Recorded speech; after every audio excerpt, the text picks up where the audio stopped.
Welcome back to Audioboards. Today we're diving deep into the management of acute respiratory distress syndrome, or ARDS. This episode is going to be highly practical and focused on the bedside decisions that actually improve outcomes. ARDS remains one of the most common causes of respiratory failure requiring ICU admission and mechanical ventilation. While numerous therapies have been studied over the years, only a handful have consistently demonstrated benefit. The key to successful management is understanding that ARDS treatment is primarily supportive. We are buying time for the lungs to heal while preventing further lung injury. Before discussing management, let's briefly define ARDS. Sure, according to the Berlin definition, ARDS develops within 1 week of a known clinical insult or worsening respiratory symptoms. Patients have bilateral pulmonary infiltrates on chest imaging that cannot be fully explained by pleural effusions, lobar collapse, or cardiac failure. The respiratory failure is not primarily due to hydrostatic pulmonary edema, and oxygenation impairment is classified according to the PaO2 over FiO2 ratio while receiving at least 5 centimeters of water of PEEP or CPAP. Mild ARDS corresponds to a PaO2 over FiO2 ratio between 201 and 300. Moderate ARDS is between 101 and 200. Severe ARDS is 100 or less. The most common causes are pneumonia, sepsis, aspiration, trauma, pancreatitis, inhalational injury, massive transfusion, and severe viral infections. The first management step is always identifying and treating the underlying cause. If the patient has bacterial pneumonia, appropriate antibiotics are essential.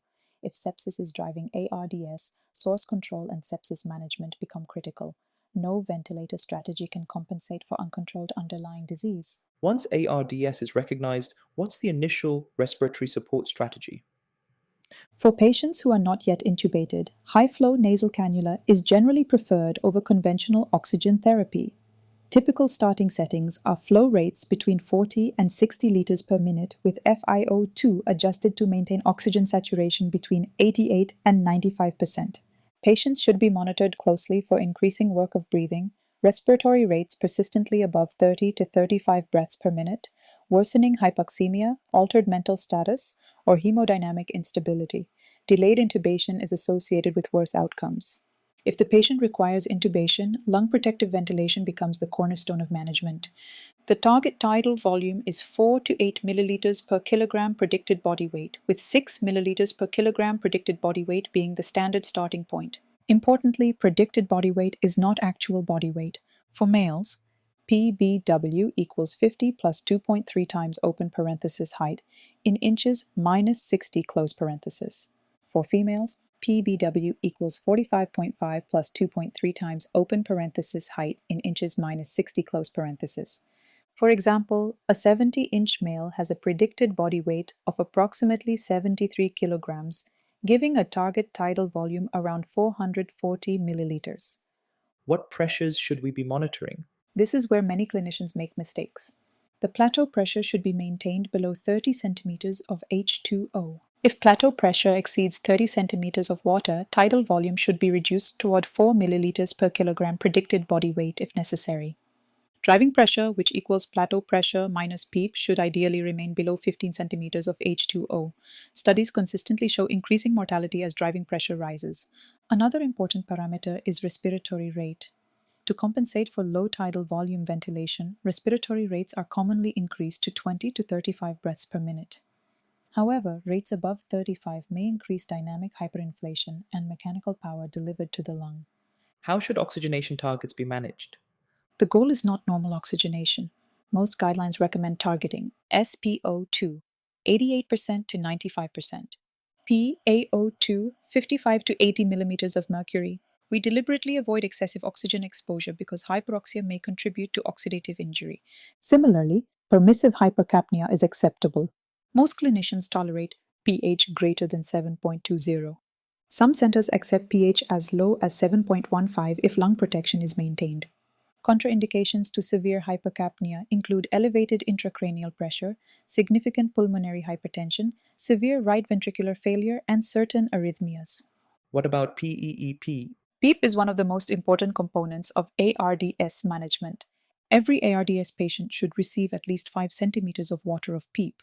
but most moderate and severe ARDS patients require significantly more. Typical ranges are mild ARDS, 5 to 10 centimeters of water, moderate ARDS, 10 to 15 centimeters of water, severe ARDS, 12 to 20 centimeters of water. The ARDSnet FiO2 PEEP tables are commonly used. For example, FiO2 0.6 usually corresponds to PEEP 10 to 14 centimeters of water.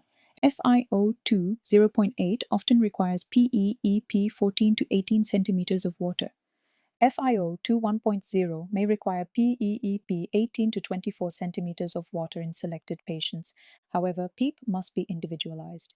Increasing PEEP may improve oxygenation but can also reduce venous return and cause hypotension. Blood pressure, cardiac output, urine output, and compliance must be monitored carefully. When should prone positioning be used? Prone positioning is one of the strongest evidence-based interventions in ARDS. Current practice is to prone patients with PaO2 over FiO2 ratio less than 150, FiO2 at least 0.6, PEEP at least 5 centimeters of water. Proning sessions should last at least 16 consecutive hours daily. Many centers continue proning until the patient achieves PaO2 over FiO2 ratio greater than 150 to 200, FiO2 less than 60%, PEEP less than 10 centimeters of water. Benefits include improved ventilation perfusion matching, reduced overdistension, better secretion clearance, and mortality reduction. When should neuromuscular blockade be considered? Neuromuscular blockade should not be routine. However, it is reasonable in severe ARDS when there is persistent ventilator dyssynchrony, plateau pressure elevation, excessive spontaneous respiratory effort, failure of proning due to patient movement, severe hypoxemia despite deep sedation. When used, continuous infusion is typically limited to approximately 24 to 48 hours to minimize ICU-acquired weakness. Let's talk about fluid management. After shock has resolved, a conservative fluid strategy is recommended. The FACT trial demonstrated more ventilator-free days with conservative fluid management. Practical goals include central venous pressure less than 4 millimeters of mercury when monitored. Avoid unnecessary maintenance fluids. Daily fluid balance near neutral or negative. Use loop diuretics when hemodynamically appropriate. Even a few liters of excess fluid can significantly worsen pulmonary edema. What about corticosteroids? Current evidence supports corticosteroids in many patients with moderate to severe ARDS. Common regimens include dexamethasone, 20 mg IV daily for 5 days, then 10 mg IV daily for 5 days. Alternative protocols may use methylprednisolone, but dexamethasone is commonly used due to available evidence. Patients should be monitored for hyperglycemia, secondary infection, delirium, and neuromuscular weakness. How should sedation be approached? Use the lightest sedation possible while maintaining ventilator synchrony.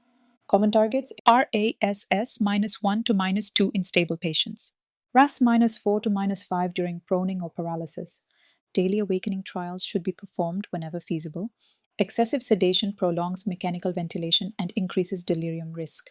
What supportive ICU measures should never be forgotten? Every ARDS patient should receive venous thromboembolism prophylaxis, stress ulcer prophylaxis when indicated, early enteral nutrition within 24 to 48 hours, pressure injury prevention, glucose control targeting approximately 140 to 180 milligrams per deciliter, delirium prevention strategies, physical therapy, and mobilization when feasible. These measures often have as much impact on outcome as advanced ventilator adjustments. When should ECMO be considered? ECMO should be considered early rather than as a last-minute rescue. Typical triggers include PaO2 over FiO2 less than 80 despite optimal management, FiO2 100% with severe hypoxemia, persistent severe respiratory acidosis with pH less than 7.20 despite lung protective ventilation, plateau pressures remaining dangerously elevated despite optimization. Before ECMO, ensure the patient has already received low tidal volume ventilation, appropriate PEEP, neuromuscular blockade when indicated, prone positioning, optimization of fluid status, treatment of the underlying disease. Can you leave us with a practical bedside algorithm? Absolutely. When you encounter ARDS, think, treat the underlying cause, target SpO2 88 to 95%. Use tidal volume 6 milliliters per kilogram predicted body weight. Keep plateau pressure below 30 centimeters of water. Keep driving pressure below 15 centimeters of water. Accept permissive hypercapnia if pH remains above approximately 7.20. Use adequate PEEP based on oxygenation requirements. Prone early when PaO2 over FiO2 falls below 150. Maintain conservative fluid management after shock resolution. Use neuromuscular blockade selectively for severe dysynchrony or refractory hypoxemia. Provide DVT prophylaxis, nutrition, delirium prevention, and early mobilization.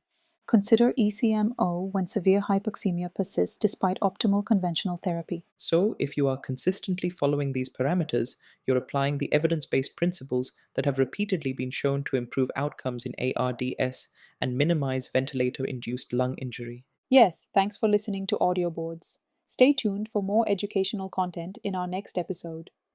The views and opinions expressed on the Audioboards podcast do not necessarily reflect those of our employers. This podcast is for educational purposes only and should not be used to diagnose or treat any medical conditions. It is not a substitute for professional medical advice. Always consult a qualified, board-certified healthcare provider for any medical concern.